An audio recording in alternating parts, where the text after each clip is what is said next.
Terima kasih Anda masih menyaksikan News Screen. Pemirsa, Kementerian Perdagangan menegaskan di masa PPKM level 4 yang berlaku hingga 2 Agustus mendatang, sejumlah pelonggaran diberikan bagi para pedagang kebutuhan pokok. Sementara mal tetap tutup kecuali supermarket di dalamnya yang menjual kebutuhan pokok. Menteri Perdagangan Muhammad Lutfi menegaskan bahwa pedagang pasar dan pengusaha mal diberikan pelonggaran.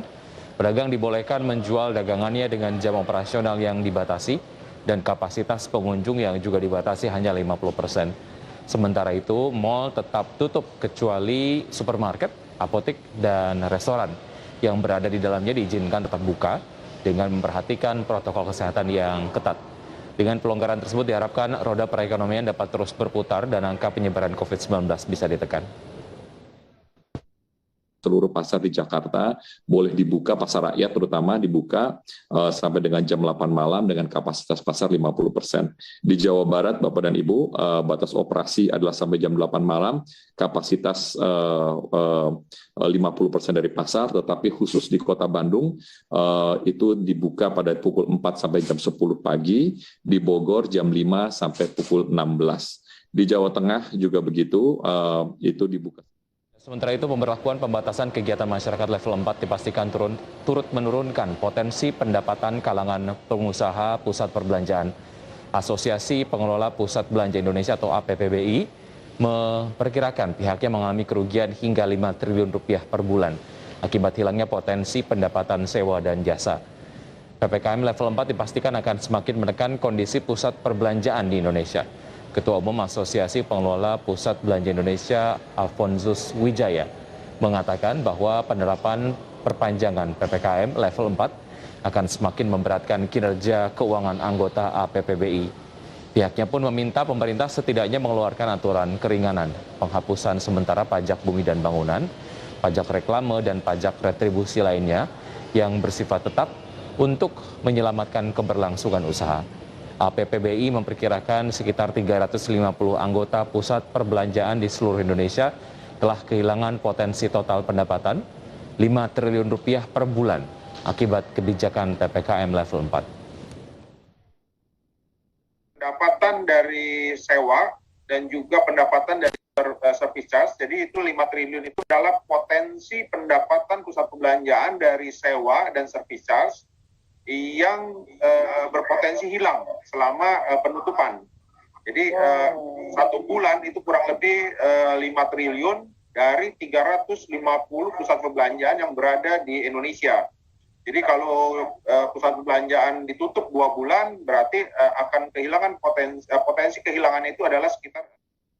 Kita beralih ke informasi berikutnya. Kementerian Perindustrian terus berupaya mempercepat penanganan pandemi COVID-19 dengan mempercepat vaksinasi, khususnya untuk para pekerja di sektor industri, di mana pemerintah menargetkan 5 juta pekerja industri melakukan vaksinasi di Jawa dan Bali. Kementerian Perindustrian menggenjot percepatan penanganan dan pengendalian pandemi COVID-19 di tanah air melalui program vaksinasi khusus bagi pelaku industri dan tenaga kerja industri di wilayah Jawa Bali. Pelaksanaan vaksinasi bagi sektor ini diharapkan dapat melindungi para pekerja dari COVID-19 dan mendukung percepatan pemulihan ekonomi nasional. PLT Direktur Jenderal Industri Agro Putu Juli Ardika bersama dengan Kementerian Kesehatan menargetkan 5 juta pekerja industri di Jawa dan Bali untuk melakukan vaksinasi hingga akhir tahun ini. Untuk tahap awal, vaksinasi industri diberikan untuk sektor industri makanan dan minuman. Pasalnya, sektor Mamin pada triwulan pertama 2021 memberikan kontribusi 37,98% terhadap PDB industri non-migas. Ini adalah langkah awal program vaksinasi industri yang dicanangkan oleh pemerintah. Jadi hari ini akan diprioritaskan untuk industri. Jadi industri prioritas ini termasuk adalah industri makanan dan minuman. Jadi ada beberapa kenapa ini diprioritaskan. Yang pertama sekali bahwa masyarakat sangat membutuhkan kesediaan pangan. Yang kedua, kalau Bapak Ibu lihat, industri ini tumbuh dengan bagus dan ekspornya bagus sekali. Di sisi lain, nilai total ekspor industri makanan dan minuman pada Januari hingga Juni 2021 mencapai 19,58 miliar dolar Amerika dan meningkat 42,59% dibandingkan periode yang sama tahun sebelumnya. Dari Jakarta, Devi Numansyah untuk IDX Channel.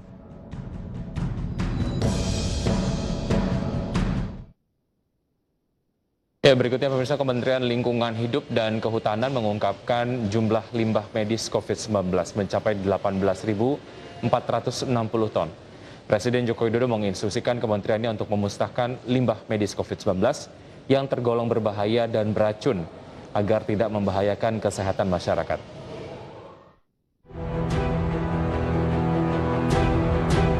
Menteri Lingkungan Hidup dan Kehutanan atau LHK Siti Nurbaya mengungkapkan jumlah limbah medis COVID-19 per 27 Juli 2021 mencapai 18.460 ton. Siti menuturkan jenis limbah medis COVID-19 tersebut berupa botol infus bekas, masker, botol vaksin kecil, jarum suntik, face shield, kemudian perban, hazmat atau alat pelindung diri, pakaian medis, sarung tangan, alat PCR antigen dan alkohol pembersih swab. Karena itu Presiden Joko Widodo menginstruksikan kementeriannya untuk memusnahkan limbah medis COVID-19 yang tergolong berbahaya dan beracun agar tidak membahayakan kesehatan masyarakat. Jadi arahan Bapak Presiden tadi supaya semua instrumen untuk pengelolaan limbah medis untuk menghancurkan limbah medis itu yang infeksius harus kita selesaikan. Ada memang di fasilitas pelayanan kesehatan itu insenerator yang belum berizin. Oleh karena itu sejak tahun lalu Kementerian LHK memberikan relaksasi.